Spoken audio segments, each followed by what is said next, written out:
গল্পের নাম রাজপুত্র ঈশানের লক্ষ্যহীন অভিযান। অনেক বছর আগের কথা। ধ্রুব রাজ্য নামে এক বিস্ময়কর রাজ্য ছিল। সবুজ পাহাড়, সুবর্ণ প্রাসাদ আর জ্ঞানীগুণীর সমাহারে সে রাজ্য ছিল সমৃদ্ধ। সেই রাজ্যের রাজা ছিলেন চন্দ্রবর্মা, বিচক্ষণ ও শক্তিশালী। আর তার একমাত্র উত্তরাধিকারী ছিলেন রাজপুত্র ঈশান। ঈশান ছিল সাহসী, উদ্যমী, কিন্তু লক্ষ্যহীন। সে তলোয়ার চালানো শিখত, আবার অঙ্ক করত। সে কবিতা লেখার চেষ্টা করত, আবার একদিন ঘোড়দৌড়ে নেমে পড়ত। প্রতি কাজে সে প্রচুর সময় দিত, প্রচুর ঘাম ঝরাত, কিন্তু কিছুই সে শেষ করতে পারত না। প্রাসাদের সভাকক্ষে চন্দ্রবর্মার দুশ্চিন্তাগ্রস্ত মুখ। একদিন রাজা চন্দ্রবর্মা সভায় বলেন, একজন যোদ্ধা যদি না জানে কোথায় আঘাত করতে হবে, তাহলে তার তলবারি কেবল বাতাসে দৌড়ায়। তিনি ভাবলেন, পুত্রকে শিক্ষা না দিলে রাজ্য একদিন লক্ষ্যহীন হয়ে পড়বে। সেই রাতে রাজা একটি নির্দেশ জারি করলেন। রাজপুত্র ঈশানকে 7 দিনের জন্য এক অভিযানে পাঠানো হবে। তার কাজ হলো একটি পাথরের বুকে খোদাই করা জীবনের সত্য খুঁজে আনা। ঈশান চলল, পাহাড় পেরোল, বন পেরোল, নদীও পার করল। দিনে পরিশ্রম, রাতে বিশ্রাম। সে নানা জায়গায় খোঁজ করল, কিন্তু কোথাও জীবনের সত্য খুঁজে পেল না। সে খেটে মরছে, কষ্ট করছে, কিন্তু বুঝতে পারছে না সে কি খুঁজছে।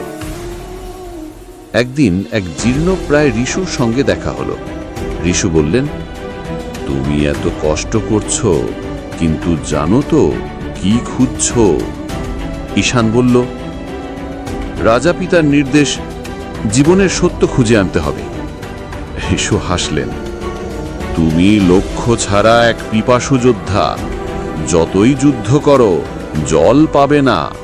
ঋষু বললেন, লক্ষ্যহীন পরিশ্রম মানে অন্ধকারে তীর ছড়া।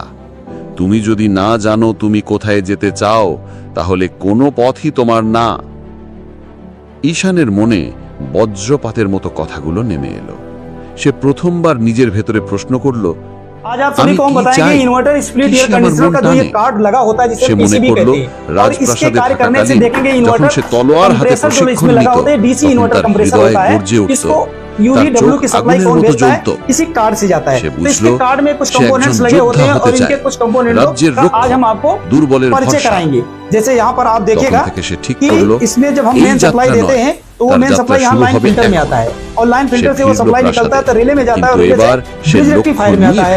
अब ब्रिज रेक्टिफायर जब डीसी सप्लाई बना देता है तो यहाँ पर देखेंगे एक डायोड लगाया गया है, दोनों किनारे वाला पिन इसका एनोड है और बीच वाला कैथोड होता है। और जब यहाँ से सप्लाई पास होती है धन सप्लाई, तो यहाँ लाइन फिल्टर में आता है, लाइन फिल्टर से कंडेंसर में सीधे चला आता है, और नेगेटिव सप्लाई जो ब्रिज रेक्टिफायर बनाता है वो फिल्टर कंडेंसर में डायरेक्ट आ जाता है। तो यहाँ से जब डीसी सप्लाई बन जाती है तो आईपीएम आईसी में आता है, और ये आईपीएम आईसी क्या करता है, ये 3 फेज की सप्लाई यूवीडब्ल्यू बनाता है और कंप्रेसर को देता है।